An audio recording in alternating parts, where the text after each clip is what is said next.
നിങ്ങളുടെ ഇഷ്ട പരമ്പരകൾ എക്സ്ക്ലൂസീവായി സൺ നെക്സ്റ്റ് ആപ്പിലൂടെ തികച്ചും ഫ്രീ ആയി. ഇപ്പോഴേ ആപ്പ് ഡൗൺലോഡ് ചെയ്യൂ.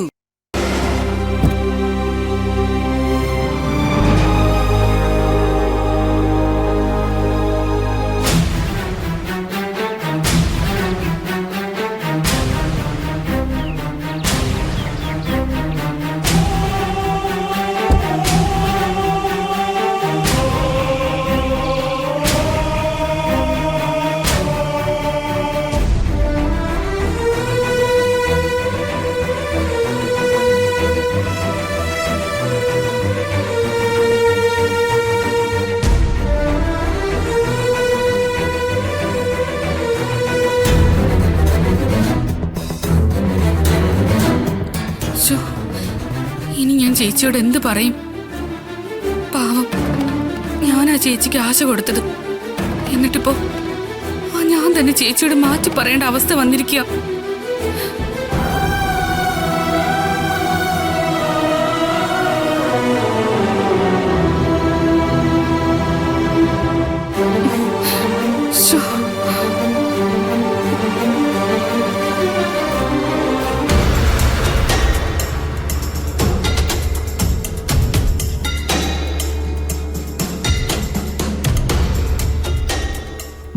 അഭിയെയോ ഭാവനയെയോ വിളിച്ച് വിവരം പറയുന്നതിന് മുൻപ് എന്തെങ്കിലും ചെയ്തേ പറ്റൂ. ഇനിയിപ്പോ പറഞ്ഞിരിക്കോ?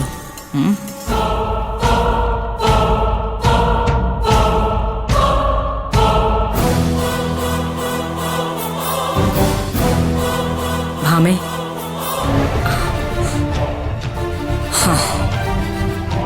നിന്റെ വിഷമം എനിക്ക് മനസ്സിലാവും.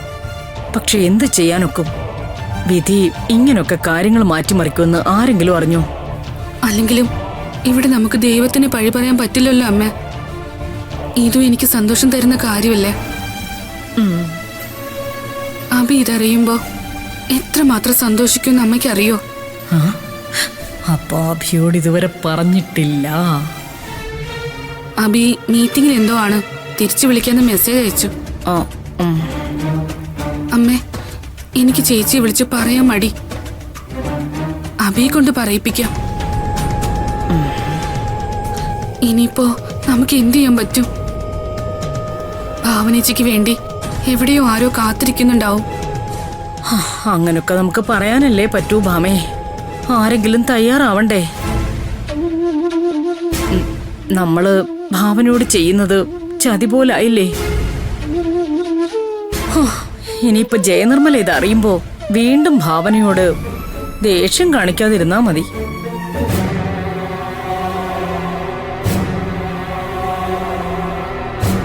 മിക്കവാറും ഇനി എന്നും ഭാവനയ്ക്ക് കൊത്തുവാക്ക് കേൾക്കാനേ നേരം കാണൂ.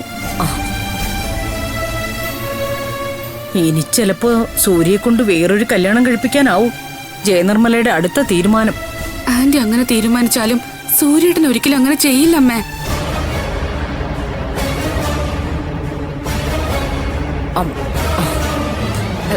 നമുക്ക് അങ്ങനെ കരുതാനല്ലേ പറ്റൂ. മറന്നിട്ടില്ലല്ലോ ജയനിർമ്മല ഒരിക്കൽ സൂര്യയുടെയും മാനസയുടെയും കല്യാണം നടത്താൻ പോയത്.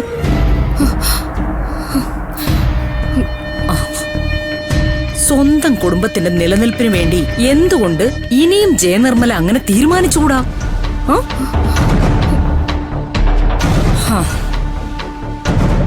ഇനിയിപ്പൊ ഭാവനയുടെ സ്വഭാവത്തിന് വേണമെങ്കിൽ അവള് സ്വയം മാറിക്കൊടുക്കും. അമ്മ അങ്ങനൊന്നും പറയല്ലേ. പാവം, ഭാവനേച്ചിക്ക് ആകെയുള്ളത് സൂര്യേട്ടനാ. സൂര്യേട്ടനും കൂടി നഷ്ടപ്പെട്ട പിന്നെ ഭാവനേച്ചിയേ ഇല്ല. അങ്ങനൊക്കെ പറയാനല്ലേ നമുക്ക് പറ്റൂ. തീരുമാനമെടുക്കേണ്ടത് ജയനിർമ്മലയല്ലേ? ഈശ്വര, ഉള്ള സമാധാനം കൂടി പോയല്ലോ. അല്ലെങ്കിൽ പിന്നെ നീ അറിഞ്ഞുകൊണ്ട് ഭാവനയെ സഹായിക്കേണ്ടി വരും. അറിഞ്ഞുകൊണ്ട് ഞാൻ എങ്ങനെയാ അമ്മയെ സഹായിക്കേണ്ടത്? ചിന്തിച്ചാൽ നിനക്ക് തന്നെ മനസ്സിലാക്കാവുന്നതേ ഉള്ളൂ. അമ്മ എന്താ ഈ പറഞ്ഞു വരുന്നേ? തൽക്കാലം നീ ഗർഭിണിയാണെന്ന വിവരം നമ്മൾ ആരോടും പറയുന്നില്ല. അയ്യോ, അതെങ്ങനെ അമ്മ?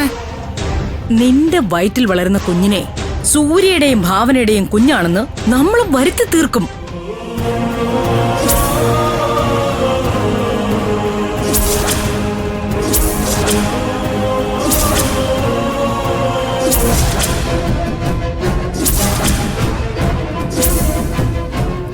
ഈശ്വര, എനിക്കിതൊന്നും ചിന്തിക്കാൻ പോലും വയ്യമ്മേ. ഞാൻ പറഞ്ഞതേ ഉള്ളൂ, നീ ആലോചിച്ച് ചെയ്താ മതി.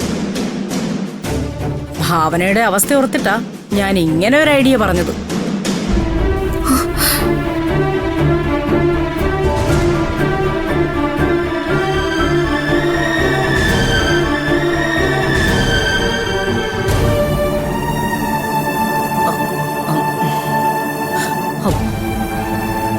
ആലോചിക്കാനൊന്നുമില്ല.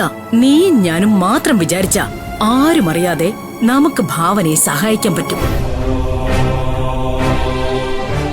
ഡോക്ടറെ മാത്രം നമ്മൾ കയ്യിലെടുത്താൽ മതിയാകും. അമ്മ, അതൊക്കെ ആരെങ്കിലും അറിഞ്ഞ വലിയ പ്രശ്നമാവില്ലേ? എന്തു പ്രശ്നം? അഭിയുടെയും നിന്റെയും കുഞ്ഞ് കുറച്ചുകൂടി സമ്പത്തുള്ളൊരു വീട്ടിൽ വളരും. ഭാവനയുടെ കുഞ്ഞായിട്ട് വളർന്നാലും പെറ്റം എന്ന സ്ഥാനം നിനക്കുള്ളതാണല്ലോ. എന്തുകൊണ്ടും അതാണ് നല്ലതെന്ന് എനിക്ക് തോന്നുന്നു.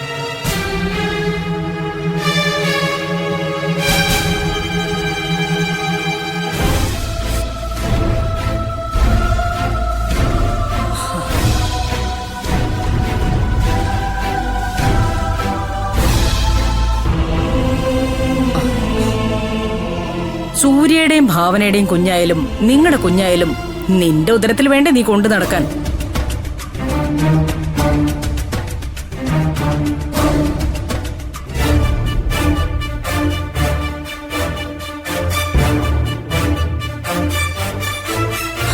ഞാൻ ഈ പറഞ്ഞതുപോലെ നീ ചെയ്ത ഭാവനയുടെ ജീവിതവും നിന്റെ ജീവിതവും സുരക്ഷിതമാവും.